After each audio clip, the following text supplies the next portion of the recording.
Good morning. Good morning. All set. Good. Good.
Good morning, everyone.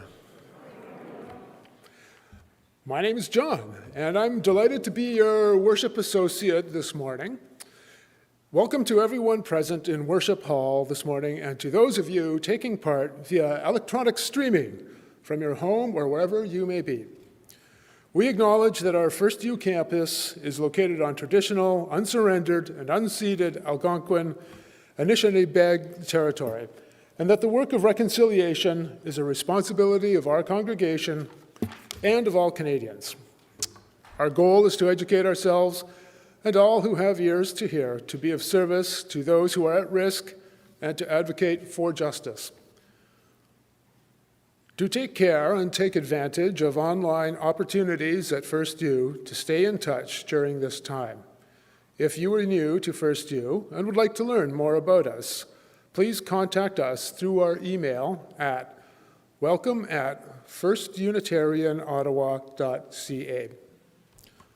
Following our service at 11:30 a.m., please join us as well for a special version of our traditional hospitality hour.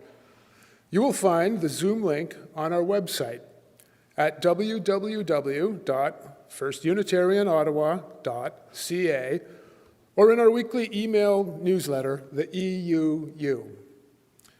And now, here is Phil from our board with announcements for today. Phil.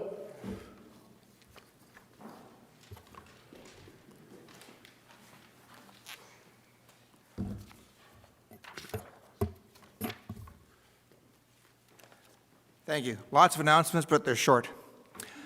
News from campus planning.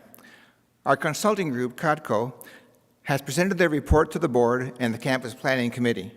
It will soon be up on the website, and there will be a town hall meeting likely in the first half of January. Please stay tuned. News from our refugee group. The Canadian Unitarian Council has sent all the required documents for our refugee family application to Immigration, Refugee, and Citizenship Canada this week. Many thanks to everyone who made donations for this. And from the pledge campaign, we are 95% we are 95% close. Let me try to get this again. We are at 95% of our target, with $18,000 to go, and some 69% of us have made a pledge. And breaking news from the Environmental Action Group. Their climate confrontation page on the website has been renamed and moved. It is now the Climate Action page, and they have a distinctive Climate Action button. And they want to remind everybody that advocacy works. Please keep sending letters, especially to the Prime Minister. Finally, a longer one for the sweet tooths among us. The Unitarian Go-Go's are having a big Christmas bake sale. It is by pre-order and pickup only. Orders for home baking, local maple syrup and honey can be placed by phoning Wendy Doyle or Lynn Evans, or by emailing gogos.fundraising@gmail.com. This is all on the website. The deadline for ordering is noon next Friday, December 10th, and pickup will be downstairs at the church after the service between 11 and 1 next Sunday. Please see the poster for further information.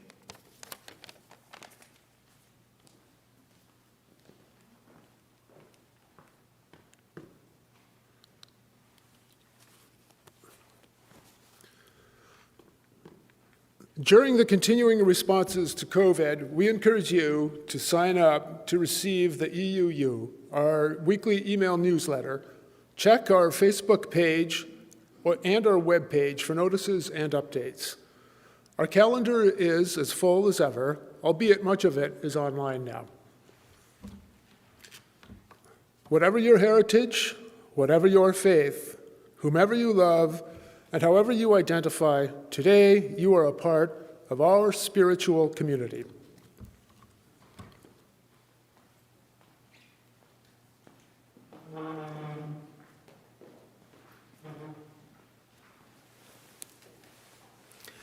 Bonjour, mes amis. Good morning, one and all. We've got all these people standing back there. I don't know if we're at a baseball game. Are they the bleacher bums or what? Little early for baseball, but we can hope. We are here together on this beautiful early taste of winter morning.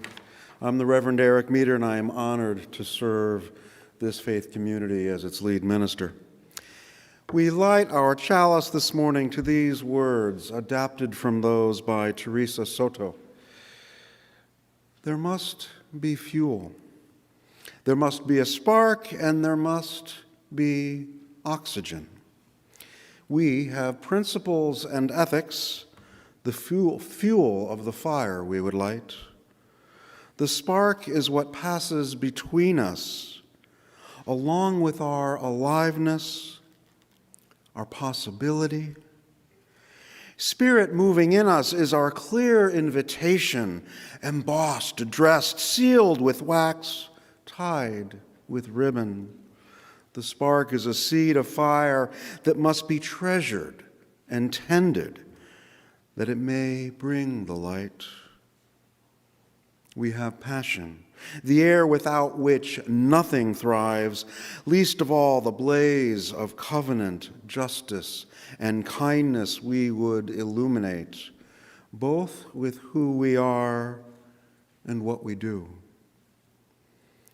All of these are an invitation to bring to life the blaze of revelation, liberation that is meant to light our way and to dispel the fog of cruelty and grief. It brings us instead to a hearth around which we gather to be nourished, energized, and warmed, and where we get ready to disperse, enlivened.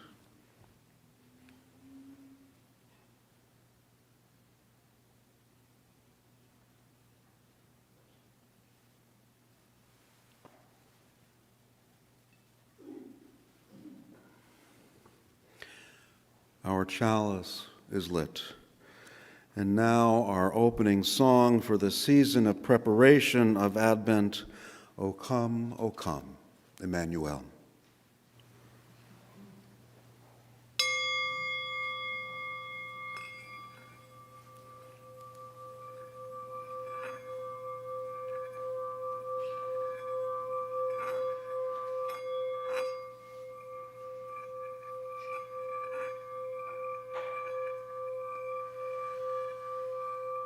O come, Emmanuel.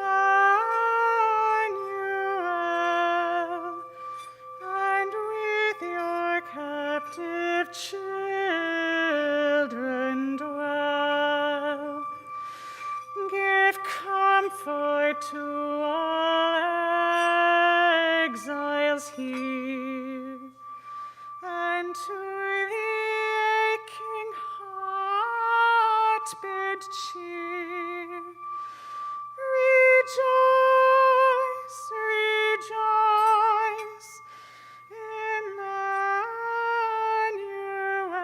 shall come within as love to dwell.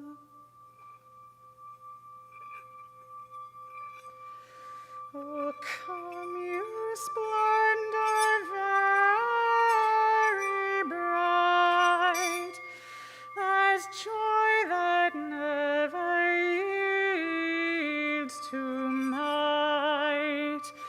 Oh, come and turn all hearts to peace, that greed and war at last shall cease.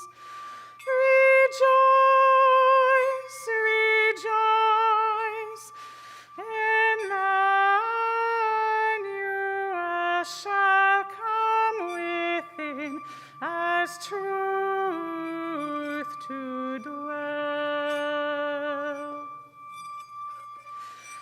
Oh, come, you day spring, come and cheer our spirits by your presence here, and done in every broken soul, as vision that can see the whole.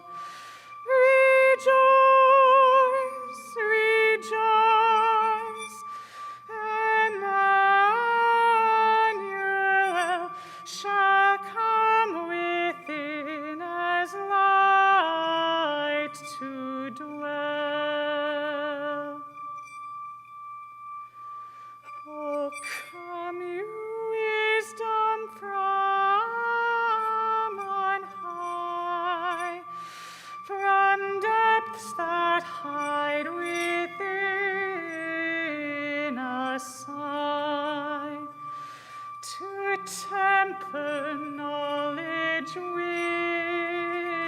our care, to render every act a prayer. Rejoice, rejoice, Emmanuel shall come within as hope to dwell.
With a call to worship, We Hold Hope Close, also by Teresa Soto.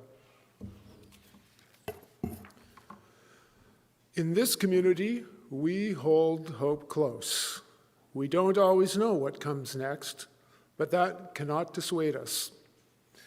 We don't always know just what to do, but that will not mean that we are lost in the wilderness. We rely on the certainty beneath, the foundation of our values and ethics. We are the people who return to love like a North Star and to the truth that we are greater together than we are alone. Our hope does not live in some glimmer of an indistinct future. Rather, we know the way to the world of which we dream, and by covenant and the movement forward of one right action and the next, we know that one day we will arrive at home. Come, let us worship together.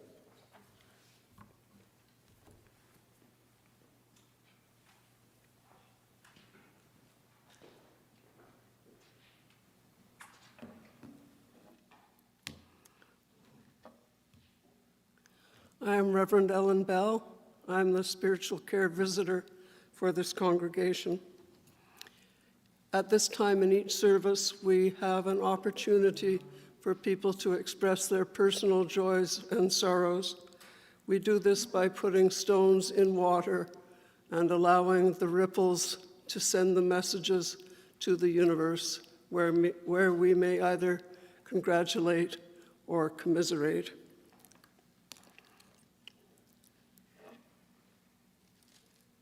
A sad stone this morning. I just heard that Charles Langtree, who is a former member of this congregation, died last Sunday in Toronto. We send condolences to his family and his wife, Ruth.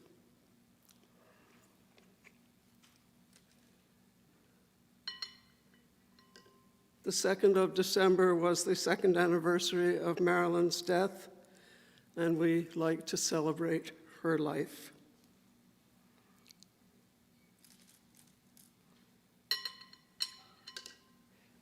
Helen will be 99 years old tomorrow.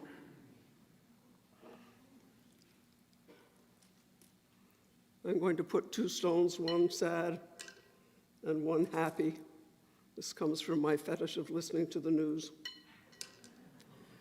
Apparently, many thousands of wreaths were stolen from a warehouse that were going to be used in a ceremony this afternoon at Beechwood Cemetery, honoring our military veterans. The happy part is that hordes of volunteers have leapt into the breach, and apparently the ceremony will go forward and all the wreaths will be replaced. I've forgotten how many. There were something like 30,000. Maybe I'm way off on that, but there were a lot. So quite amazing that the community has pulled together. And just a reminder that COVID is still with us, now with Omicron, and so we must remain vigilant. One last stone for all the joys and sorrows held in our hearts. We will now have a moment of silence.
We have a story for you now. And Casey will read it off of my iPad, which has an earlier version. There's a new version with a little better pictures, but I'm going to have to work to keep the pagination more or less right. Casey. Good morning, everyone.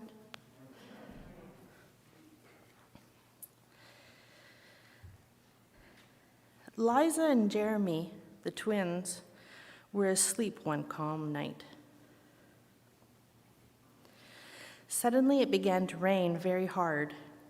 Thunder rumbled, and it got so loud that it woke them up. "Mommy, Mommy," they cried out and ran to her. "Don't worry, you two. It's just a storm making all that noise. Go back to bed." "We want to stay close to you," said Jeremy. "We're scared." Mom said, "You know we're always together, no matter what." "But how can we be together when you're out here and we're in bed?" said Liza. Mom held something out in front of them and said, "This is how." Rubbing their sleepy eyes, the twins came closer to see what Mom was holding. I was about your age when my mommy first told me about the invisible string. "I don't see a string," said Jeremy. "You don't need to see the invisible string. People who love each other are always connected by a very special string made of love." "But if you can't see it, how do I know it's there?" asked Liza. "Even though you can't see it with your eyes, you can feel it in your heart, and you know that you're always connected with everyone you love. When you're at school and you miss me, your love travels all the way along the string until I feel it tug on my heart. And when you tug it back, we feel it in our hearts," said Jeremy. "Does Jasper the cat have an invisible string?" Liza asked. "She sure does," said Mom. "And best friends like me and Lucy?" asked Liza. "Best friends too." "How far does the string reach?" "Anywhere and everywhere," Mom said. "Would it reach me if I were in a submarine, captain deep in the ocean?" asked Jeremy. "Yes," said Mom, "even there." "Or a mountain climber?" "Even there." "A ballerina in France?" "Even there." "A jungle explorer?" "Even there." "How about an astronaut in space?" "Yep, even there." Then Jeremy quietly asked, "Can my string reach all the way to Uncle Brian in heaven?" "Yep, even there." "Does the string go away when you're mad at us?" "Never," said Mom. "Love is stronger than anger, and as long as love is in your heart, the string will always be there. Even when you get older and you can't agree on things like what movie to see, or what game to play in the back seat, or what time to go to bed? Oh, that's right, you two should be in bed." And with that, they all laughed as Mom chased the twins back to their beds. Within a few minutes, they were asleep, even though the storm was still making the same loud noises outside. As they slept, they started dreaming of all the invisible strings they have and all the strings that their friends have, and their friends have, and their friends have, until everyone in the world was connected by invisible strings. From deep inside, they could now clearly see no one is ever alone.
Today's reading is from The Gender of Violence by Michael Kimmel.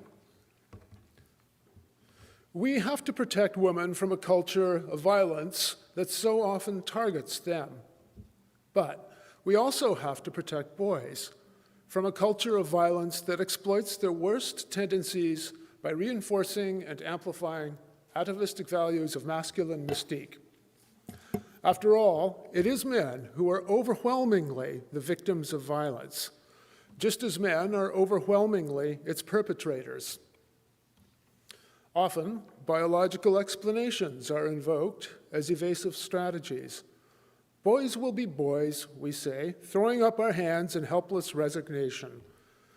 But even if all violence were biologically programmed by testosterone or the evolutionary demands of reproductive success, the epidemic of male violence would still beg the political question: are we going to organize our society so as to maximize this propensity for violence or to minimize it? These are political questions, and they demand political answers, answers that impel us to find alternative routes for men to express themselves as men. Frankly, I believe that men are better than that, better than biologically programmed violent and rapacious beasts. A colleague recently devised a way to suggest that men can do better. For Rape Awareness Week at his university, he created hundreds of splash guards to be distributed in the men's rooms on campus. For those of you that don't know, a splash guard is the plastic grating that is placed in men's public urinals to prevent splatter. He had thousands of these made up with a simple and hopeful slogan. It said, simply, "You hold the power to stop rape in your hand."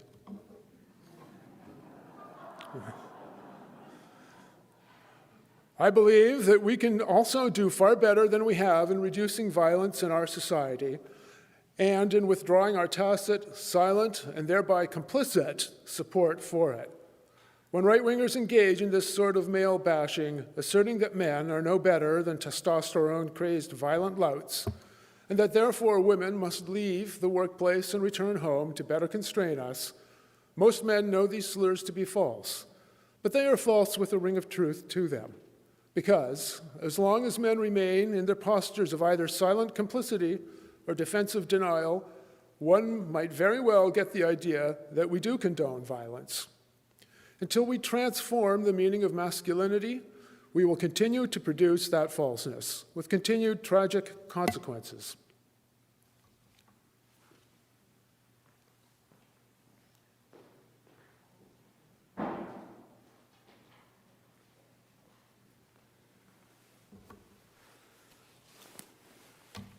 Thank you, John.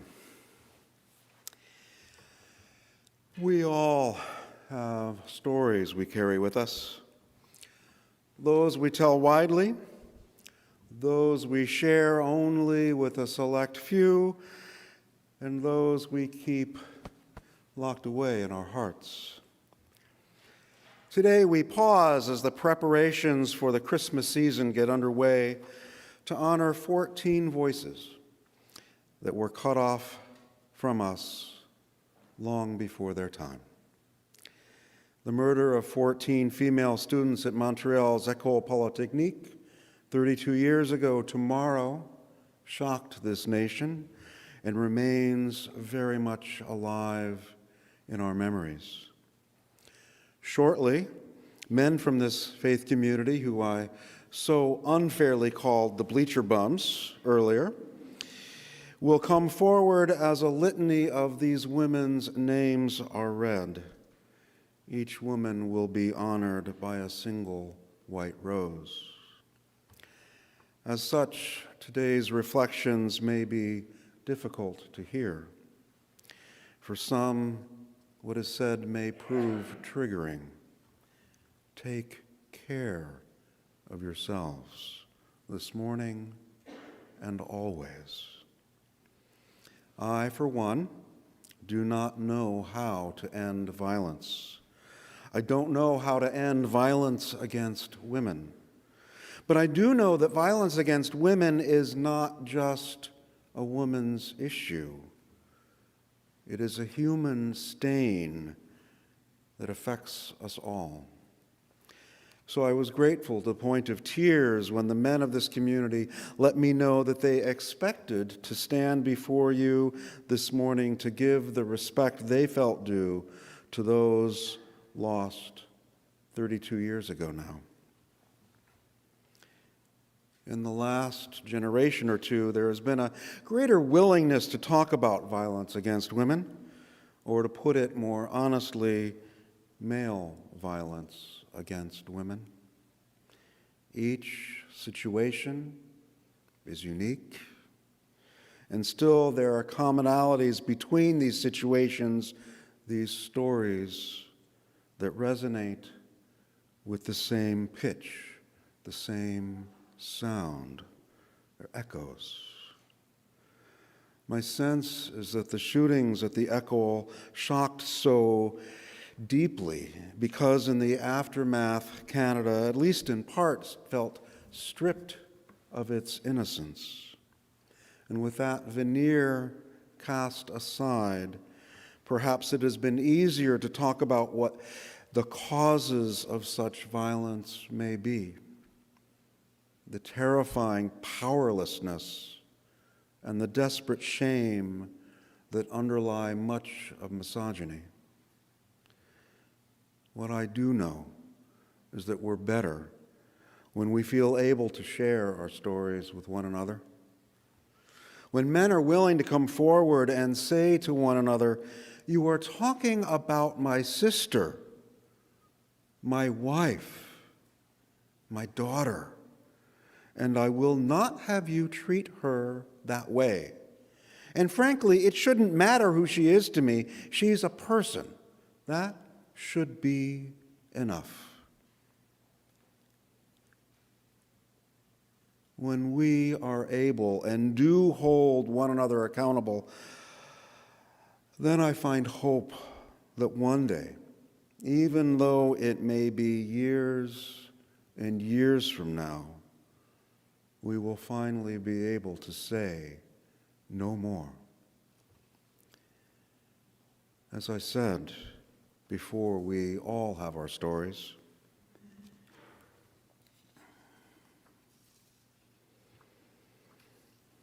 I remember talking to my college girlfriend years after we went our separate ways, how she chose the phrase, "I became a statistic," when she wanted me to know that she had later been raped. I remember how slow I was on the uptake. She didn't want to have to come out and say it outright. And then there was Stephanie. Stephanie and I began work a week apart in the mailroom of a financial services firm in downtown Minneapolis, Minnesota. We never dated, but this is the closest I've come to living out that old phrase, opposites attract. She was opinionated and sure of herself. I had just graduated from college, and beyond knowing that I wasn't yet mature enough for ministry, I had no direction with which to point my life. Stephanie and I were often late from lunch hours in which we'd debate and argue, all the while trying to figure out how to launch the rest of our lives. And then, early one perfectly sunny, blue sky, late May morning, walking to work from where the bus dropped me off, I heard a scream, a woman's scream. While I heard it clearly, the sound was bouncing off the buildings. I couldn't tell where it was coming from. It might be from there. I jogged a block in that direction. Nothing. The scream again. Maybe it was that way. So I went that way. Nothing. Once more. As much as I wanted to leave it for someone else to take care of, I couldn't do nothing. I had to try to help, though I had no idea what I might do, if I found whatever was going on. Finally, after the screams stopped, I gave up searching and went to work. But Stephanie wasn't there. She came in close to lunchtime just to check in. She left shortly after. It had been Stephanie I had heard screaming. Well, I cannot call her lucky, and though bloodied by the struggle, Stephanie had been fortunate to be able to fight off her attacker. Not everyone is able to fight back. What could the woman at the École Polytechnique have done against their attacker? Could I have done more that morning? I'll never know. What I do know is that together we can help raise men less disposed to lashing out, men more in touch with their feelings, who are both willing and able to take responsibility for their actions, men willing to say to others, "No, there's a better way. Let's talk." If you have a story you feel the need to share, please reach out to someone you trust, or reach out to someone you feel you may be able to trust, whomever that may be. May all remembered, said, and done here this morning be in service to speeding the day to come in which we are finally able to say with conviction as well as promise, no more. And now, Chris Hughes will lead our commemoration of those lost 32 years ago tomorrow.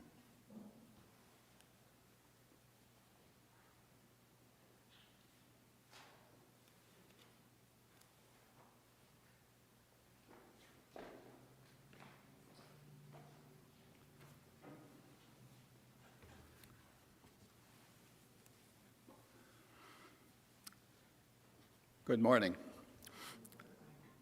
My name is Chris Hughes, and I'm one of the coordinators of the Men's Breakfast Group. For the last few years, the Men's Breakfast Group has been organizing a commemoration of the terrible classroom shooting that occurred at the École Polytechnique in Montreal on December the 6th, 1989.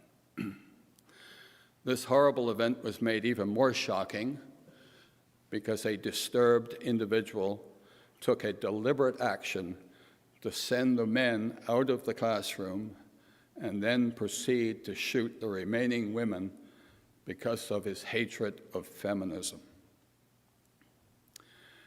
As you hear their names and their ages, consider that they would all be in their 50s today, and by following their dreams, would have contributed so much to the benefit of Canada and its citizens.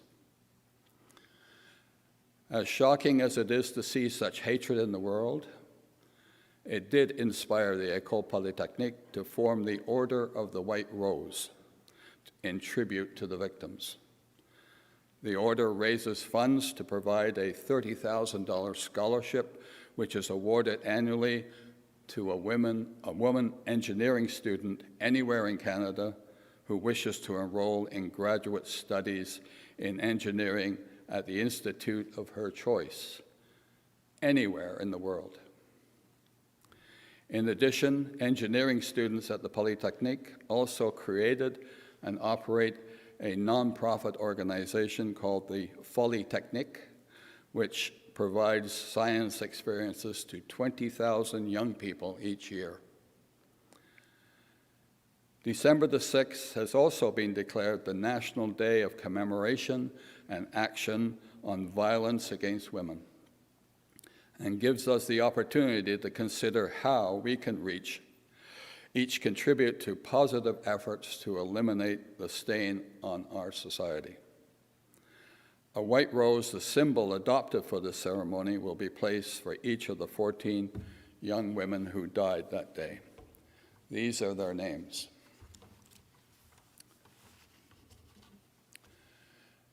Geneviève Bergeron, 21, was a second-year scholarship student in civil engineering who played clarinet and sang in the choir at the Montreal Symphony Orchestra. She wasn't sure whether she wanted to pursue a career in engineering or music when she graduated from university because she was very talented in both fields. Hélène Coghlan, age 23, was a strong student at the tail end of a degree in mechanical engineering and already had 3 job offers in her field.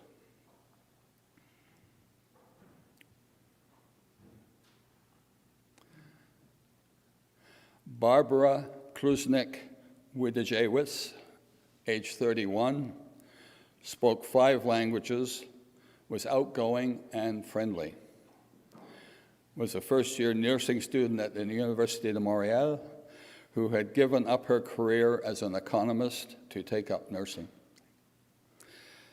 From Poland, she and her husband sought the safety of Canada and ended up in the École Polytechnique cafeteria by chance, as it had the lowest prices on campus. Barbara Daigneault, age 22, was an engineering student and a teaching assistant for her father, Pierre Daigneault, who taught engineering at the Université de Québec, École de Technologie Supérieure.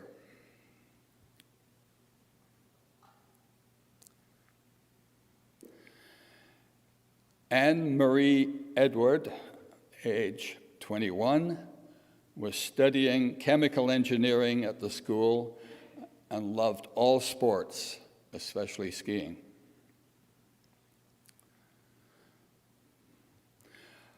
Maud Haviernek, age 29, a metallurgy student, had a bachelor's degree in environmental design and started out her working life as an interior designer, creating habitats for community living. She chose to go back to school at École Polytechnique to fulfill her dream of being an engineer and was studying materials engineering. Nathalie Cloteau, age 23, was outgoing and enterprising, expecting to graduate in mechanical engineering the following spring. Maryse Lagonière, age 25, recently married, was not a student, but a budget clerk in the finance department. She was always smiling and calm. Maryse Leclerc, age 23, a fourth-year engineering student, was a rebel and a go-getter.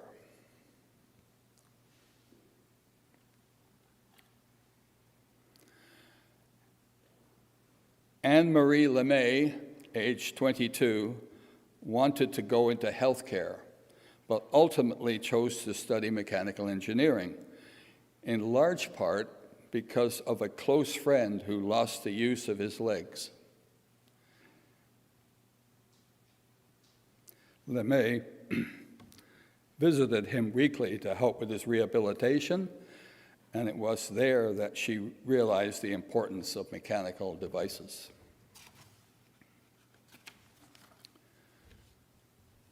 Sonia Peltier, age 28, was a mechanical engineering student attending her last day of school before graduating. She had a job interview lined up the following week.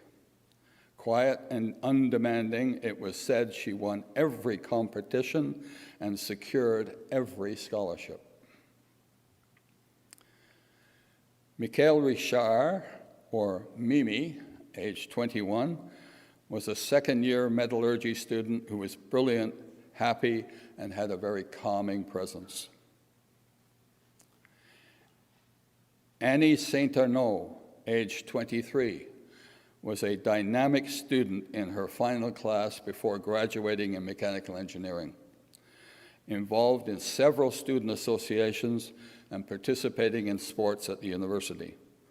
She wanted to make the world a better place and loved adventure.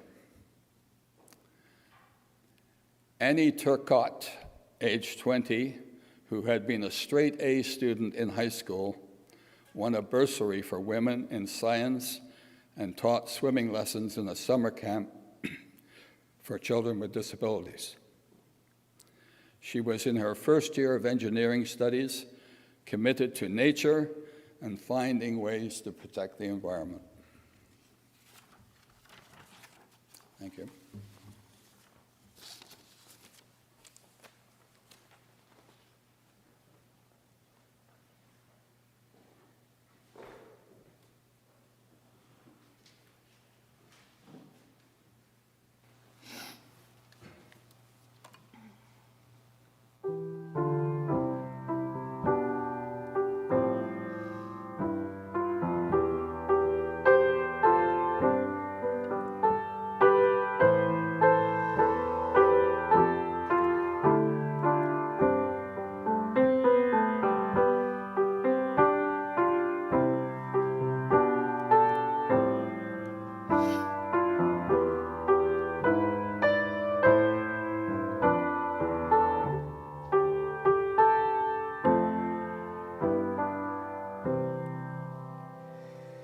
She comes sailing on the wind, her wings flashing in the sun, on a journey just begun.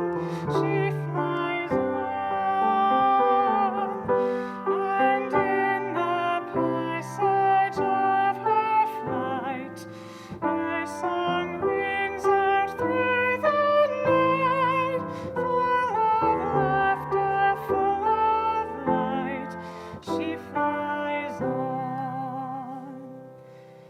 Silent waters rocking on the morning of our birth, like an empty cradle waiting to be filled. And from the heart of God, the Spirit moved upon the earth, like a mother breathing life into her child. She comes sailing on the wind, her wings flashing in the sun, on a journey just begun. She flies on, and in the passage of her flight, her song rings out through the night. Full of laughter, full of light, she flies on. Many were the dreamers whose eyes were given sight when the Spirit filled their dreams with life and form. Deserts turned to gardens, broken hearts found new delight, and then down the ages still she flew on. She comes sailing on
During the continuing pandemic, we are not passing collection baskets among those in Worship Hall.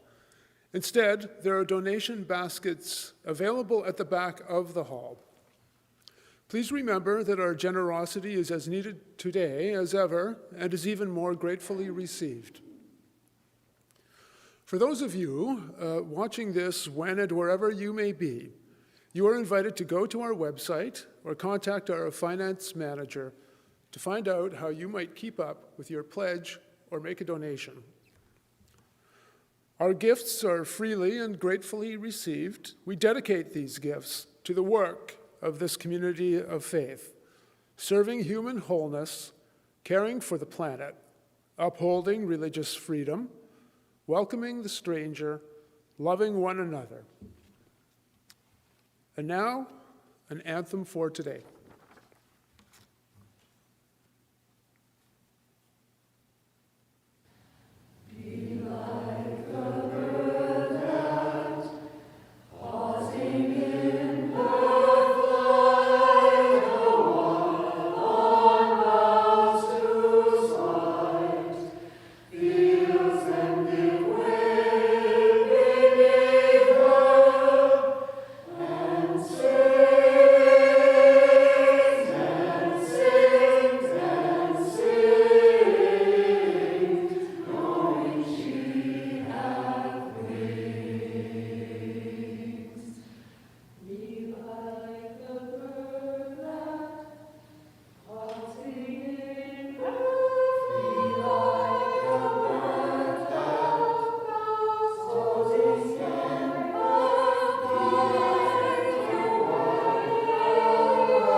The anthem we just heard, Be Like the Bird, was the one intended for last week, although there was a bit of a jumble in things. That was our Chalice Choir, the first time they were recorded coming back to rehearse here on Thursday nights. Thank you. To those in our worship hall, we welcome you to congregate safely, either inside or outside this worship service. Once this worship service has been concluded, fellowship hall and this room are available for you for roughly half an hour after the close of the service. And as you have become accustomed, please be mindful to stay masked and maintain social distancing. Now that the snow is here, be also careful when walking down the steps to and from the parking. Next week, our preparations for the Christmas holiday and the winter holidays will continue. We will have a special intergenerational service. There will be a Christmas tree, I think behind me, for our mitten tree worship service and our Advent spiral that will take place below us in the NOW, not only worship space. Before our time of worship is complete now, let me leave you with these words by Kathleen Mateague.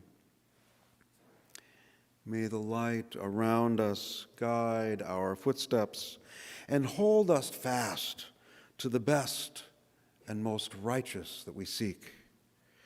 May the darkness around us nurture our dreams and give us rest so that we may give ourselves to the work of the world. Let us seek to remember the wholeness of our lives, the weaving of light and shadow in this great and astonishing dance in which we move.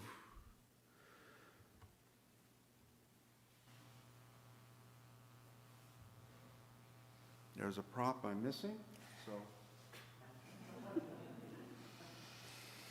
this morning's chalice is extinguished, but our connections and our faith remain. With that said, Jen, will you please bless us once again?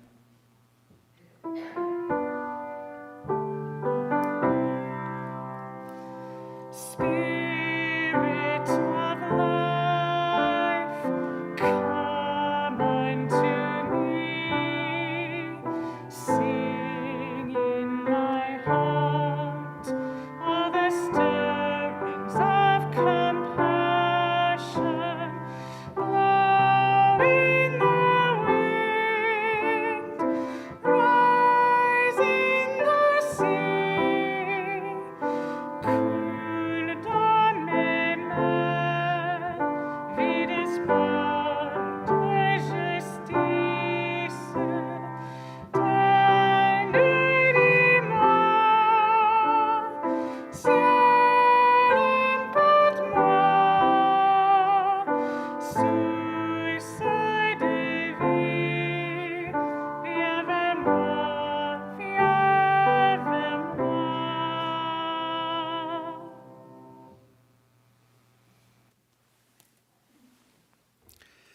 I would invite you now to reach out your hands. Hold the hands, if you wish, to those in your bubble. Reach out to those beyond it. Let us be together as much as we can in this space, in this time. Friends, go in peace. Go in love. Go and bless this beautiful early winter day. Go in joy, and may all be well. Thank you.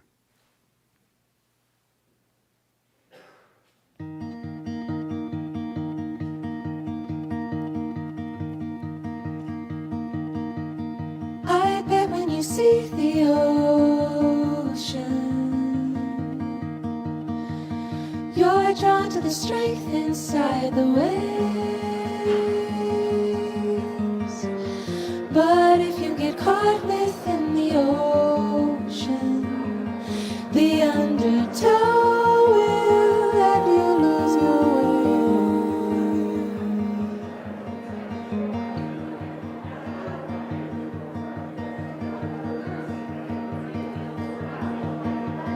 I bet when you reach the ocean,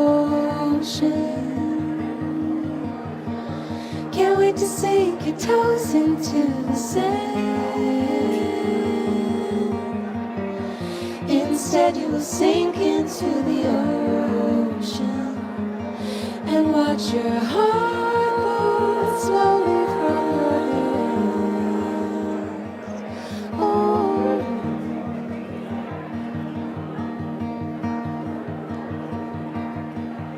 She's calling, calling. She's calling, calling. She's calling, calling.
have a voice to share your song.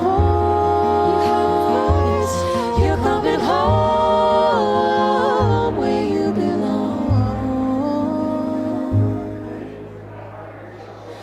She's calling.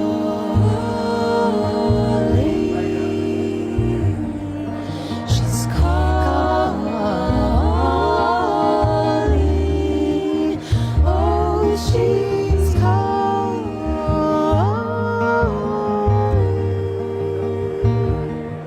She's calling.